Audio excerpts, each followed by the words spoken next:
Assalamualaikum warahmatullahi wabarakatuh.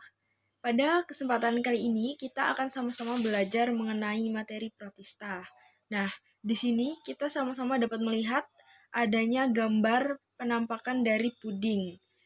Nah, apa sih maksud dan tujuan diadakannya gambar puding di sini? Jadi, seperti yang kita ketahui bersama-sama bahwasanya puding ini berasal dari rumput laut atau ganggang. Jadi, bahan utama untuk pembuatan puding ini adalah merupakan rumput laut ataupun ganggang. Yang mana rumput laut ataupun ganggang ini adalah merupakan kelompok dari protista. Nah, oke, baik. Kita lanjut ke materinya terlebih dahulu. Di sini ada tujuan pembelajaran yang akan kita bahas. Yang pertama adalah siswa dapat mengidentifikasi setiap ciri-ciri umum film dalam Kingdom Protista berdasarkan dari kajian dan juga pengalamannya. Kemudian siswa dapat mengklasifikasikan protista mirip hewan, protista mirip tumbuhan, dan juga protista mirip jamur. Dan di sini siswa dapat menjelaskan cara hidup, habitat, reproduksi, serta peranan protista di dalam kehidupan. Nah, itu tadi adalah merupakan tujuan pembelajaran pada kajian materi bab protista. Nah, di sini ada beberapa gambar dari spesies yang masuk ke dalam golongan protista yang nanti akan kita bahas lebih lanjut. Kita kenalan terlebih dahulu dengan protista. Nah, apa sih pengertian dari protista? Protista adalah merupakan organisme eukariotik pertama atau tertua atau yang paling sederhana. Nah, seperti yang kita ketahui, kemarin pada materi bakteri dan juga virus, antara bakteri dan juga virus itu masih masuk ke dalam golongan prokariotik. Jadi, membran inti selnya itu masih belum ada gitu, tidak memiliki membran inti sel. Sedangkan yang protista ini dia sudah memiliki membran inti sel sehingga dia masuk ke dalam golongan eukariotik. Akan tetapi dia masih sangat sederhana karena dia ini merupakan kelompok dari organisme yang merupakan kelompok eukariotik yang paling pertama atau yang paling tertua, seperti itu. Kemudian sebagian protista ada yang bersifat uniseluler dan ada pula yang sudah bersifat multiseluler. Nah, contoh dari kelompok protista yang bersifat uniseluler adalah seperti pada protista kelompok protozoa gitu. Protista yang mirip hewan. Nah, itu masih bersifat uniseluler. Kemudian kalau yang bersifat multiseluler itu adalah seperti pada ganggang, protista mirip tumbuhan, dan juga pada jamur. Kemudian untuk cara hidupnya, protista ini hidupnya bisa bersifat koloni ataupun soliter. Oke, kita lanjut. Nah, di sini ada beberapa kajian yang akan kita bahas pada materi protista. Yang pertama ada ciri-ciri umum dari protista, kemudian ada klasifikasi dari protista, ada karakteristik protista, serta peranan protista di dalam kehidupan. Nah, di sini ada ciri-ciri dari protista. Yang pertama, tadi sudah disinggung bahwasanya protista ini adalah merupakan kelompok organisme eukariotik. Kemudian organel selnya lebih kompleks daripada prokariotik. Kemarin virus dan juga bakteri itu adalah yang prokariotik. Nah, protista ini dia lebih kompleks dari kelompok bakteri dan juga virus. Karena apa? Karena dia sudah bersifat eukariotik, sudah memiliki membran inti sel. Kemudian bisa bersifat uniseluler ataupun multiseluler. Yang sudah dijelaskan tadi bahwasanya untuk yang uniseluler itu adalah merupakan kelompok protista yang mirip hewan. Kemudian untuk yang multiseluler adalah kelompok protista yang mirip tumbuhan. Kemudian hidupnya itu bersifat bebas. Jadi bisa bersifat koloni ataupun soliter serta melakukan simbiosis. Bersifat aerob dan juga anaerob, lalu bersifat heterotrof dan juga fotoautotrof. Lalu sistem reproduksinya itu bisa bersifat seksual ataupun aseksual, dan beberapa dari protista ini ada yang memiliki alat gerak atau motilitas. Nah, contohnya pada protozoa atau golongan protista yang mirip dengan hewan. Kemudian beberapa ada yang memiliki pigmen warna, contohnya pada alga. Lalu habitatnya ini sebagian besar adalah di air atau di tempat-tempat yang mengandung air ataupun tempat lembab. Lanjut.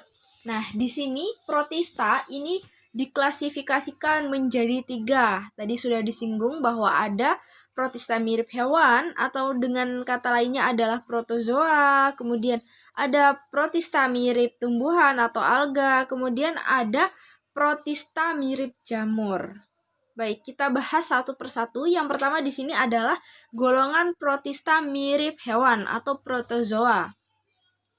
Nah, mengapa dikategorikan sebagai golongan protista mirip hewan? Karena dia memiliki persamaan dan juga perbedaan dengan hewan tingkat tinggi. Nah, di sini persamaan antara protista dengan hewan tingkat tinggi adalah keduanya sama-sama mampu melakukan pergerakan atau motilitas dalam hidupnya, serta mampu mencari makanan dengan bergerak gitu. Sedangkan perbedaannya adalah untuk hewan tingkat tinggi itu bersifat multiseluler, sedangkan untuk protozoa ini masih bersifat uniseluler. Lanjut, kita kenali lebih dalam mengenai protozoa. Di sini ada ciri-ciri dari protozoa. Jadi protozoa ini memiliki ukuran yang sangat-sangat kecil, yakni hanya berkisar 0,01 sampai dengan 0,2 saja. Kemudian memiliki pelikel atau selaput tubuh yang keras, yang mana fungsinya itu adalah untuk membantu mempertahankan bentuk tubuh. Nah, akan tetapi kecuali untuk amuba dia tidak memiliki pelikel tersebut. Kemudian memiliki trikosis, contohnya pada paramecium. Nah, trikosis ini adalah merupakan struktur di bagian korteks dalam tubuh yang berupa rongga dan juga benang panjang yang fungsinya adalah sebagai alat untuk mempertahankan diri. Kemudian dapat membentuk kista dan pada beberapa jenis protozoa ada yang membran plasmanya dilengkapi dengan flagela dan juga silia. Nah, flagela kemarin sudah kita bahas pada kajian materi bakteri bahwa flagela itu adalah merupakan bulu cambuk atau alat yang membantu pergerakan dalam bakteri. Kemudian silia ini adalah merupakan rambut-rambut halus atau bulu getar. Fungsinya sama untuk membantu pergerakan juga. Nah, kemudian cara makannya adalah dengan cara fagositosis. Lanjut di sini. Nah, ini adalah merupakan klasifikasi atau pembagian dari protista yang mirip hewan atau protozoa. Jadi, dibagi menjadi 4 berdasarkan alat geraknya. Yang pertama di sini ada pseudopodia atau kelompok rhizopoda, yang mana dia ini bergerak dengan menggunakan kaki semu. Contoh organismenya adalah amuba. Kemudian lanjut di sini ada flagella. Flagellata adalah merupakan kelompok dari protozoa yang bergerak dengan menggunakan flagella.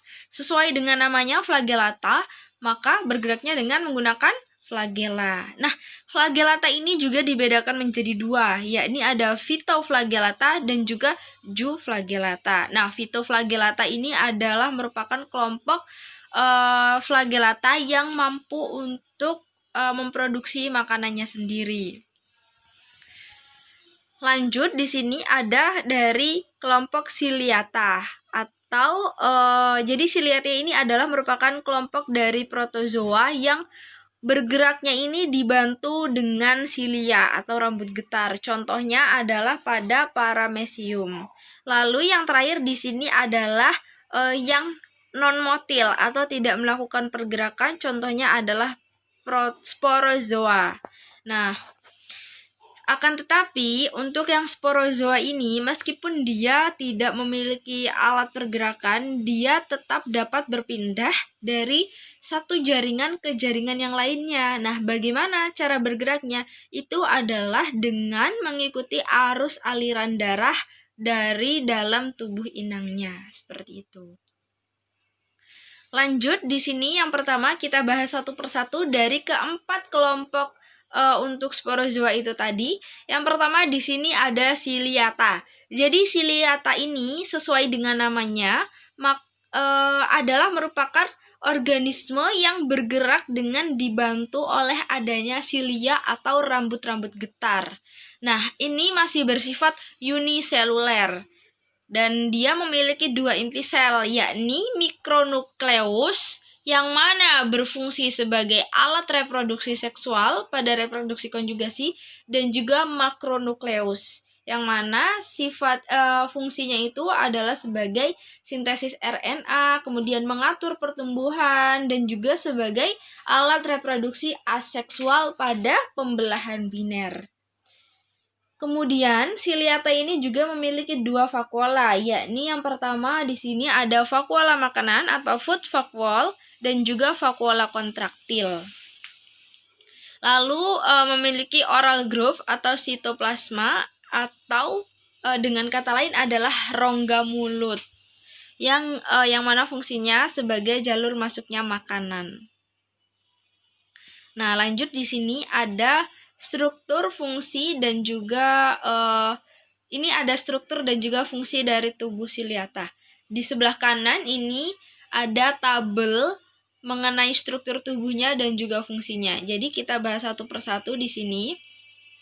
Yang pertama tadi yang sudah dikatakan bahwa dia ini memiliki dua vakuola, yakni vakuola kontraktil dan juga vakuola makanan. Nah, vakuola kontraktil itu di sini adalah yang berbentuk seperti bunga matahari berwarna biru ini, atau seperti bintang laut.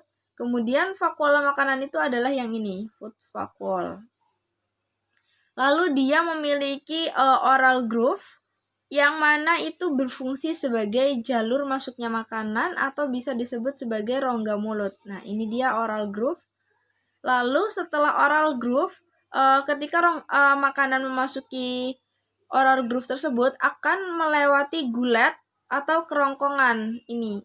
Itu adalah bagian selanjutnya setelah oral groove, masuk ke gulet atau kerongkongan, lalu ke memasuki sitoplasma, area sitoplasma, dan dicerna di food vacuola atau vakuola makanan, dan dicerna, diproses, lalu dikeluarkan melalui pori anal atau pori anus ini, anal pore. Itu kemudian untuk struktur tubuh yang lainnya di sini dia memiliki pelikel. Jadi pelikel ini adalah merupakan struktur luar dari paramecium yang fungsinya atau gunanya ini adalah untuk memberikan bentuk tubuh dari paramecium tersebut, pelindung yang memberikan bentuk tubuh. Kemudian di bagian yang paling terluar lagi ada silia atau rambut-rambut getar yang letaknya itu berada di seluruh permukaan tubuh dari paramecium tersebut. Oke. Baik. Nanti itu masih bisa kalian baca-baca lagi karena di sini juga sudah ada tabelnya. Lanjut di sini kita memasuki ke bagian sistem reproduksi dari paramecium. Jadi, sistem reproduksinya itu terbagi menjadi dua, yakni proses reproduksi yang aseksual dan juga proses reproduksi yang seksual. Nah, untuk proses reproduksi yang aseksual itu adalah melalui pembelahan biner. Seperti yang sudah diterangkan kemarin pada materi bakteri, pembelahan biner itu jadi dari satu sel membelah menjadi dua sel, kemudian dari dua sel membelah menjadi 4 sel. Sedangkan untuk reproduksi yang seksual ini dimulai dengan harus adanya dua paramecium.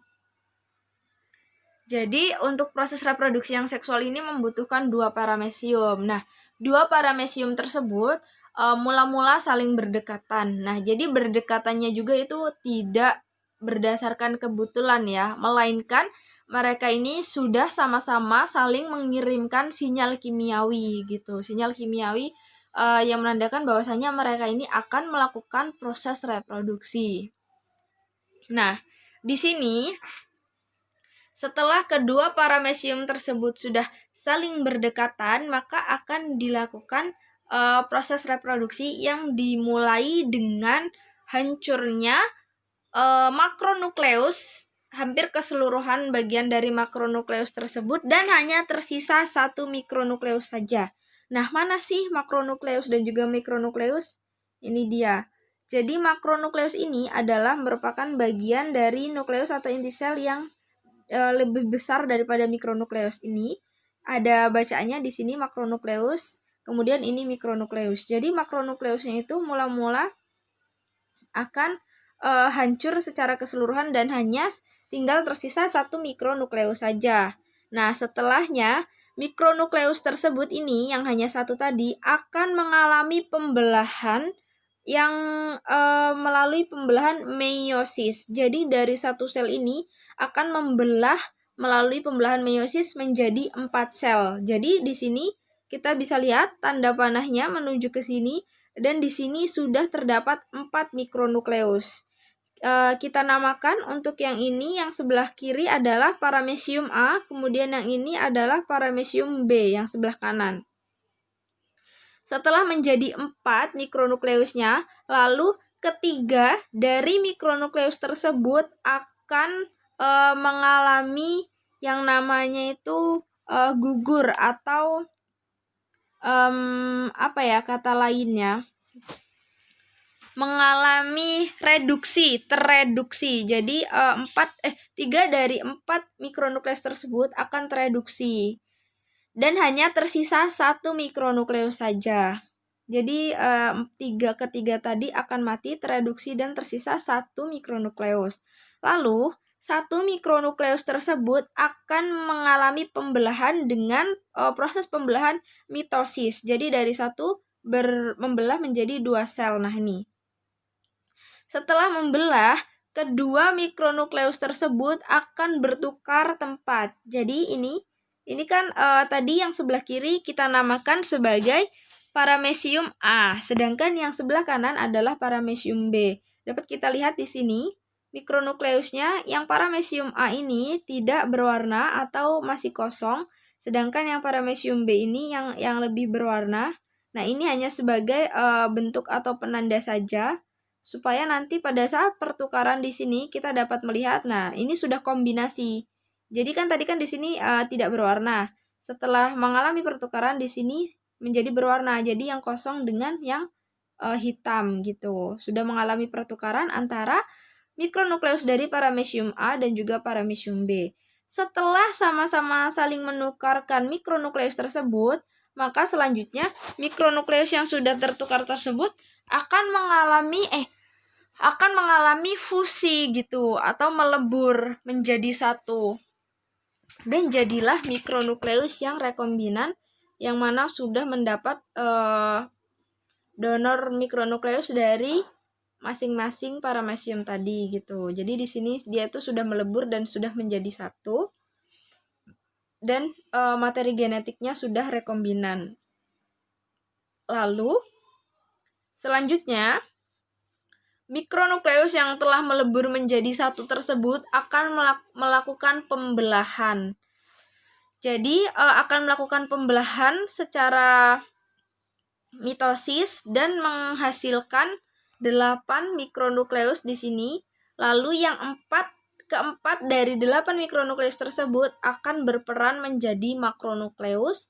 Lalu paramecium tersebut akan membelah menjadi 4 paramecium baru. Seperti itu. Jadi itu tadi merupakan penjelasan dari proses reproduksi yang seksual. Di bawahnya juga sudah terdapat bacaannya di sini. Kalian nanti bisa mempelajari lebih lanjut untuk membaca-baca. Kemudian di sini adalah merupakan contoh spesies dari sporozoa yang tadi ini paramecium sudah kita bahas struktur tubuhnya juga. Lalu di sini ada Stentoroceli. Di sini juga sudah terdapat tunjukan-tunjukan mengenai organel-organelnya, kemudian ada Vorticella, dan juga kita sekarang masuk ke bagian yang Rhizopoda. Tadi kan kita membahas tentang Ciliata nih. Ciliata adalah merupakan kelompok dari Rhizopoda, dari protozoa yang bergerak dengan menggunakan silia. Nah, selanjutnya yang kedua, ini adalah Rhizopoda atau kelompok dari protozoa yang bergerak dengan menggunakan kaki semu. Nah, ini di sini dapat dilihat bersama-sama mengenai organel-organel dari amoeba ini. Yang pertama adalah kaki semunya yang paling luar ini. ini adalah dinamakan pseudopodia atau pseudopod. Nah, ini gunanya adalah untuk membantu pergerakan dari amoeba ini. Kemudian dia juga memiliki membran sel. Ini yang paling terluar. Kemudian dia memiliki vakuola kontraktil dan juga vakuola makanan, sama seperti pada Ciliata. Kemudian di sini ada sitoplasma, lalu memiliki nukleus, dan di sini dia proses makanannya itu dengan fagositosis. Jadi ini makanan masuk ke sini, lalu akan dikurung oleh pseudopodia dan akan terjadi proses pencernaan dari amoeba tersebut. Nah, di sini ada struktur tubuh dan juga fungsinya dapat dibaca sekilas. Tadi pseudopodia adalah merupakan alat gerak, kemudian sitoplasma adalah cairan sel yang memberikan tekanan pada pseudopodia untuk melakukan pergerakan. Kemudian ada nukleus yang mana berperan dalam proses reproduksi membelah diri. Kemudian ada dua vakuola. Jadi vakuola makanan dan juga vakuola kontraktil yang fungsinya sama aja kayak waktu di Ciliata. Ini adalah penjelasan mengenai rhizopoda.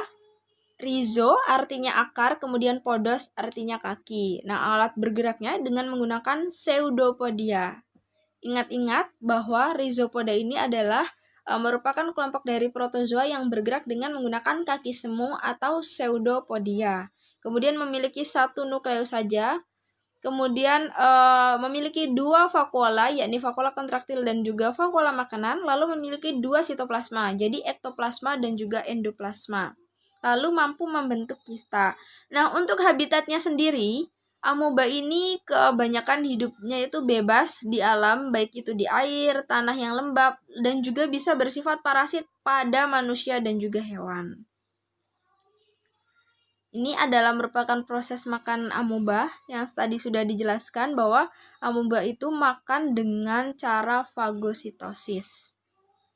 Jadi mula-mula makanan itu datang dari luar, lalu akan ditangkap oleh kaki atau pseudopodia itu tadi dan diperangkap atau dikurung, lalu lama-kelamaan makanan tersebut akan dimasukkan ke dalam sitoplasma dan masuk ke dalam vakuola makanan atau food vakuola dan dicerna. Oke, lanjut. Setelah membahas mengenai ciri-ciri, struktur, kemudian cara makan, di sini ada proses reproduksi dari amoeba. Jadi, amoeba ini bereproduksi dengan cara membelah diri. Nah, dengan melalui pembelahan biner gitu.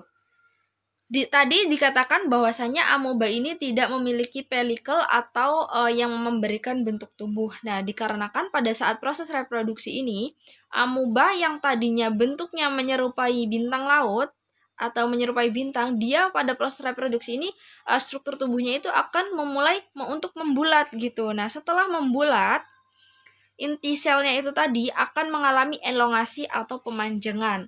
Lalu lama-lama akan terbentuk lekukan di dalam inti selnya itu, dan inti selnya akan membelah menjadi dua, dan setelah inti sel membelah menjadi dua akan diikuti dengan pembelahan dari sitoplasmanya, lalu terbentuklah dua amoeba baru, seperti itu.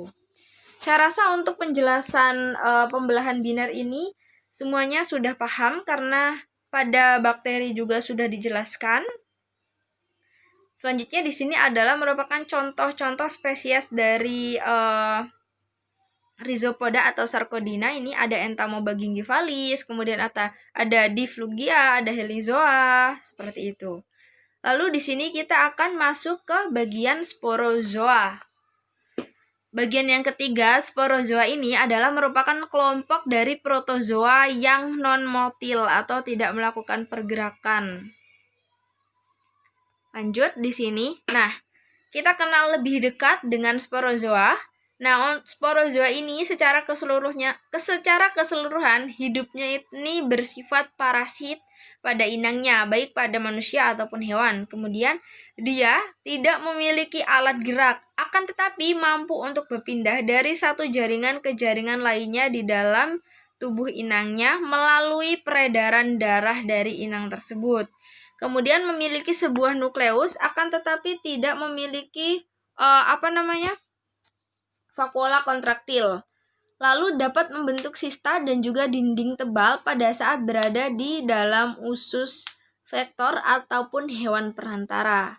Kemudian saat berada di dalam jaringan hati dan juga darah manusia, protein pada permukaan sel protozoa ini akan mengalami perubahan sehingga berdampak pada perubahan efek testem di kekebalan tubuh manusia yang terinfeksi.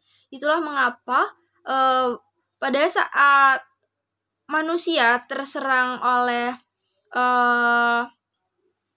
sporozoa ini dari Plasmodium vivax atau orang yang terkena penyakit malaria itu biasanya akan mengalami demam tinggi gitu. Itu diakibatkan oleh perubahan protein pada permukaan sel sporozoa ini yang menyebabkan perubahan efek testem pada kekebalan tubuh manusia.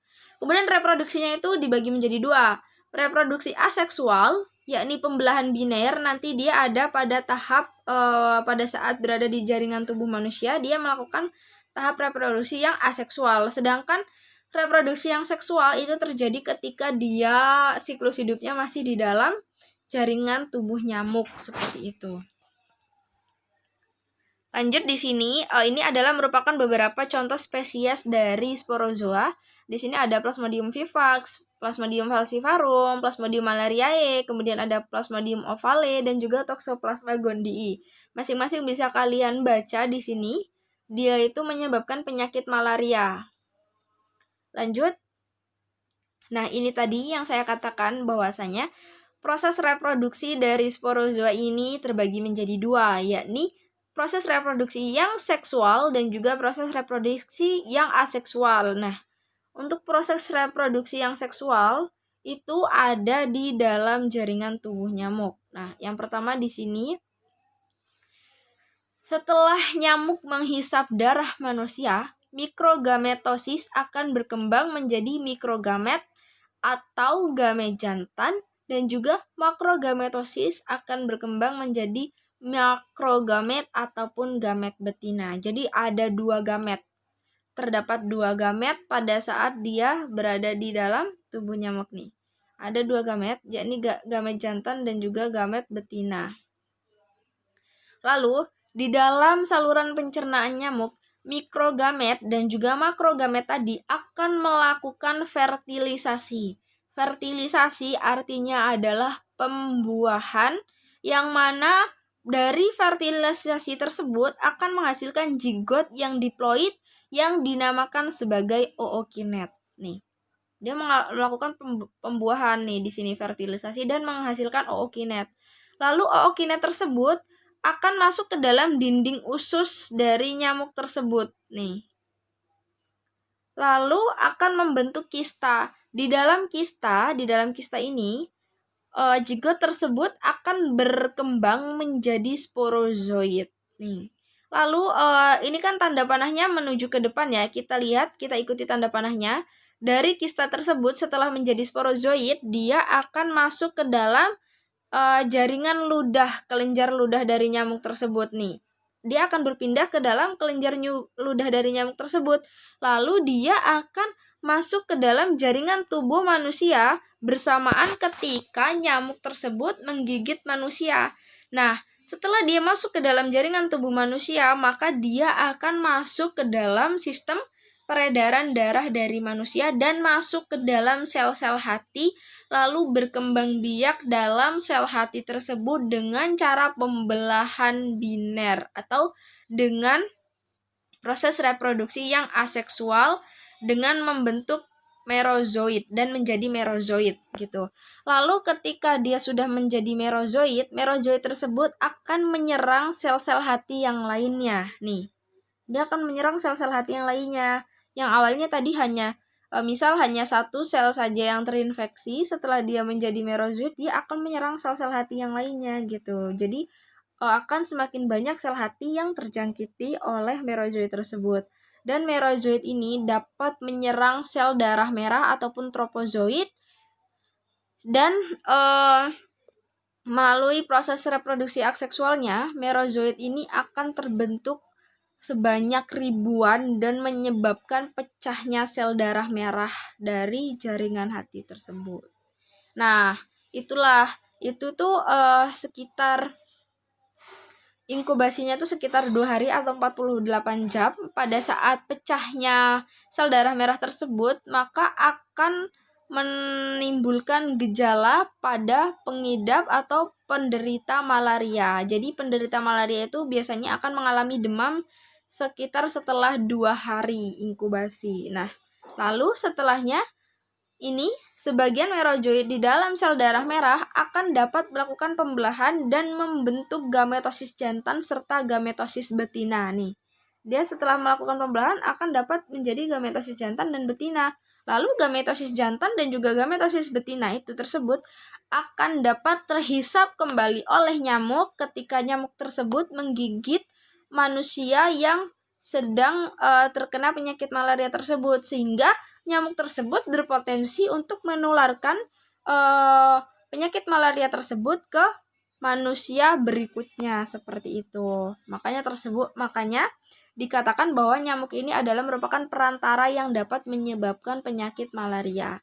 Nah, nyamuknya juga tertentu ya, hanya seperti tadi Plasmodium gitu. Tidak secara keseluruhan nyamuk dapat menjadi perantara, tapi hanya beberapa spesies nyamuk. Lalu selanjutnya kini kita memasuki ke bagian flagellata. Jadi flagellata ini adalah merupakan kelompok dari protozoa yang bergerak dengan menggunakan flagella ataupun bulu cambuk. Nah, dia ini memiliki flagella atau alat gerak, kemudian memiliki nukleus yang berperan dalam proses reproduksi, kemudian memiliki kloroplas yang berisi pigmen fotosintesis, memiliki bintik mata atau fotoreseptor, dan memiliki 2 vakuola. Ini adalah merupakan pembagian dari flagellata. Yang pertama di sini ada phytoflagellata, kemudian ada zooflagellata. Nah, perbedaan antara keduanya ini adalah kalau yang phytoflagellata ini adalah merupakan kelompok dari flagellata yang dia memiliki kloroplas atau klorofil, sehingga dia dapat bersifat autotrof atau dapat memproduksi energi makanannya sendiri. Kemudian biasanya dia akan hidup di perairan yang bersih. Lalu reproduksinya itu juga dibagi menjadi 2, bisa bersifat seksual atau konjugasi dan juga bisa bersifat aseksual melalui pembelahan biner. Sedangkan untuk yang zooflagellata ini adalah merupakan kelompok dari flagellata yang tidak memiliki klorofil dan lebih menyerupai hewan. Sesuai dengan namanya ya, kan di sini ada zooflagellata, maka dia ini lebih menyerupai hewan. Kemudian reproduksinya ini bersifat aseksual atau dengan pembelahan biner. Nah, ini adalah merupakan kelompok-kelompok atau contoh spesies dari flagellata. Nah, untuk yang phytoflagellata ini di sini adalah Euglena viridis. Nah, dia cenderung berwarna hijau ya, karena dia ini mengandung kloroplas dan juga dapat bersifat autotrof atau mampu melakukan fotosintesis karena dia memiliki kloroplas. Lalu di sini ada yang zooflagellata, ini contohnya ada 3 di sini. Ada Trypanosoma brucei, adalah merupakan kelompok dari zooflagellata yang dapat menyebabkan jamur pada manusia. Kemudian ada Trichomonas vaginalis yang berwarna hijau di bawah ini. Ini adalah merupakan penyebab penyakit keputihan di area vagina. Sesuai dengan namanya, Trichomonas vaginalis. Lalu selanjutnya ada Giardia lamblia. Ini adalah merupakan kelompok dari zooflagellata yang menyebabkan infeksi pada saluran pencernaan manusia. Oke. Nah, di sini adalah merupakan tabel mengenai yang merangkum secara keseluruhan tadi dari kelompok sporozoa, kelompok protozoa atau kelompok dari protista yang mirip hewan. Dibedakan tadi kan menjadi 4. Ada flagellata, rhizopoda, ciliata, dan juga sporozoa. Nah, berdasarkan cara geraknya tadi, kalau yang flagella adalah bergerak dengan menggunakan flagella. Kalau Rhizopoda bergerak dengan Pseudopoda. Kalau Cilia tadi dengan Cilia. Kemudian kalau yang Sporozoa bergerak dengan mengikuti aliran darah dalam tubuh manusia. Sedangkan untuk untuk berkembang biaknya, kalau yang Flagellata ini dengan pembelahan binar membujur, dan juga pada beberapa kelompok ada yang reproduksinya itu dengan cara seksual. Kemudian kalau yang Rhizopoda tadi, Rhizopoda yang bergerak dengan Pseudopodia atau kaki semu, contohnya adalah amuba, ini hanya dengan melakukan pembelahan biner. Jadi reproduksinya itu hanya yang aseksual. Kemudian di sini ada Ciliata. Ciliata ini dengan reproduksi aseksual dan juga seksual. Dan juga sporozoa ini juga sama, yakni dua siklus hidupnya itu 2 kali di dalam tubuh nyamuk dan juga dalam tubuh manusia. Kemudian ciri-ciri yang lainnya ini ada nutrisinya fototropik, heterotropik. Nah, ini bisa dibaca karena di sini juga sudah ada tabelnya. Ya. Nah, untuk hari ini kita sampai ke bagian yang protozoa terlebih dahulu. Nah, untuk minggu depan kita akan mulai memasuki materi mulai dari alga sampai dengan kelompok protista yang mirip jamur sampai dengan keperanan. Oke, baik. Sampai di sini materi yang kita pelajari pada minggu ini saya akhiri. Sebelumnya, terima kasih. Wassalamualaikum warahmatullahi wabarakatuh.